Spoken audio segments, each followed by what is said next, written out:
The heady fragrance from this pepper fry takes me right back to the streets of Panaji and Cocheen. Let's cook lamb pepper fry. Any heat in this dish comes from the warmth of the freshly ground black pepper and not from chilies. The lamb is cooked, then fried with pepper and spices and gives a warm, comforting feeling as it's eaten. It tastes amazing accompanied with any kind of rice and any kind of Indian bread. And because it's a dry curry, it's also darn good the next day for lunch, served in a wrap with salad and yogurt mint raita.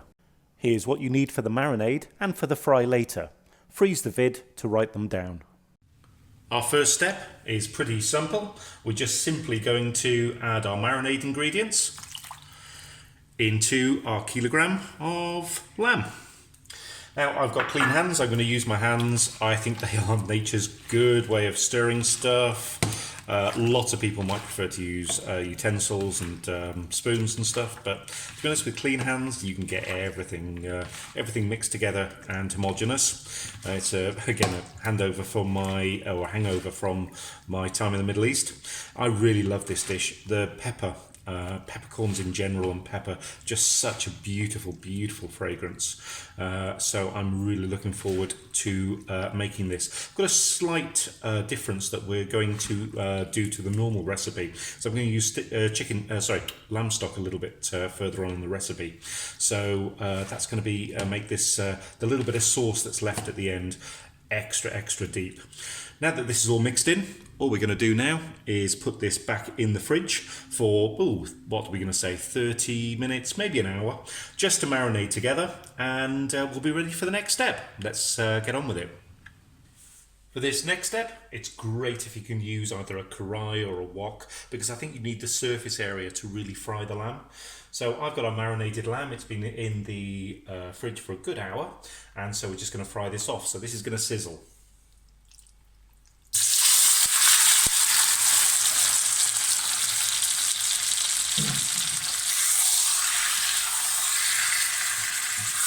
We're going to keep turning this in the hot oil. Not going to brown it per se, but we want it to colour. Now the first time I actually cooked this was a good 22, 23 years ago, out of Madam Jaffrey's, I think probably second or third cookbook.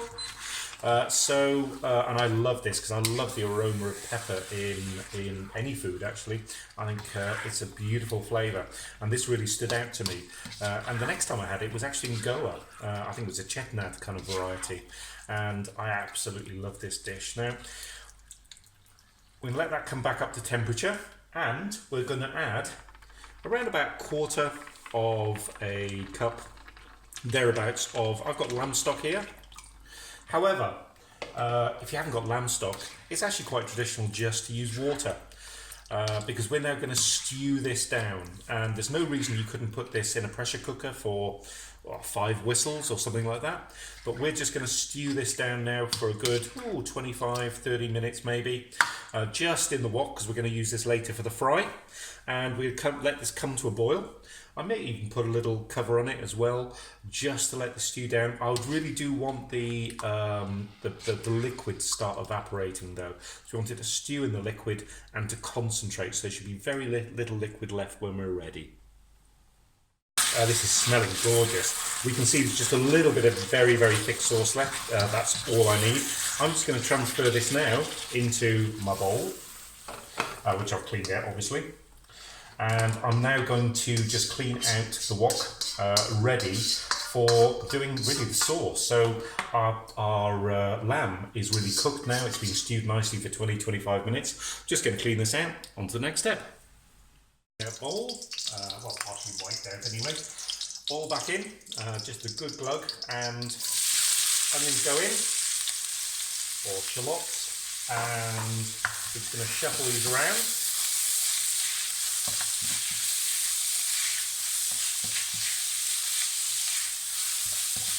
Now add in just a good shake of salt.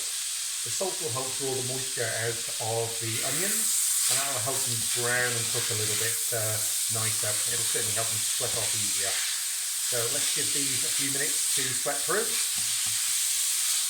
It's about a couple of minutes to soften down. In go our split chilies, and, well, I've got dry, but you can use fresh.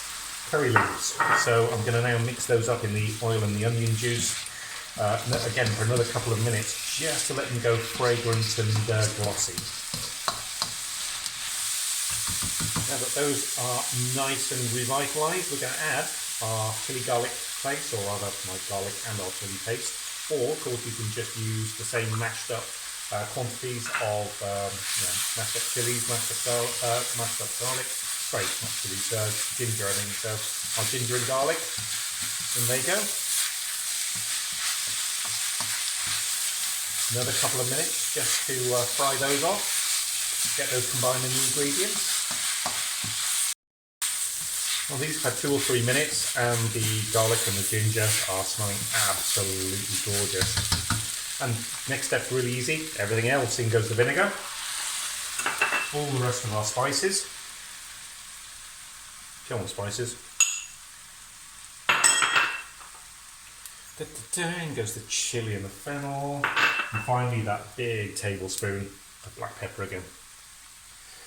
I'll turn the temperature up a second. Let's get all these combined. So you can see it's just layering flavours. Give it a couple of minutes. Next step. Give it a couple of minutes. Next step.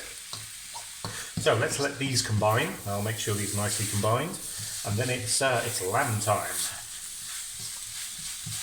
This is ready for our last step. You can see now it's starting to dry the pan at the bottom, so the spices are starting to stick a little bit. So it's time for our mutton or lamb and the rest of the sauces in there to be combined. And this is where it becomes the fry. Is of course we've actually really cooked the meat beforehand. Now we're combining it with the rest of the flavours, and we literally are going to fry it, which is why a wok or a karai is brilliant for this. Let's keep the heat high, keep it moving, and we'll start to get some colour on our mutton, on our lamb. So I'm just going to keep this moving now until we start to get this a little bit darker coloured. This looks about the consistency I want. The sauce is literally coating all of the lamb, so it's going to be very, very moist, but it is kind of quite a dry curry. By all means, you can serve this with some sauce if you prefer this to be a little bit looser, but if it's going to be a fry, we've got to keep it frying. So this is the consistency I really want. So I think we're ready to serve up now. Once the lamb is marinated and cooked, which can be done in advance, it's really quick to make. Enjoy, and don't forget to subscribe to see what dish is next, or to have a look at some of the channel playlists. See you later!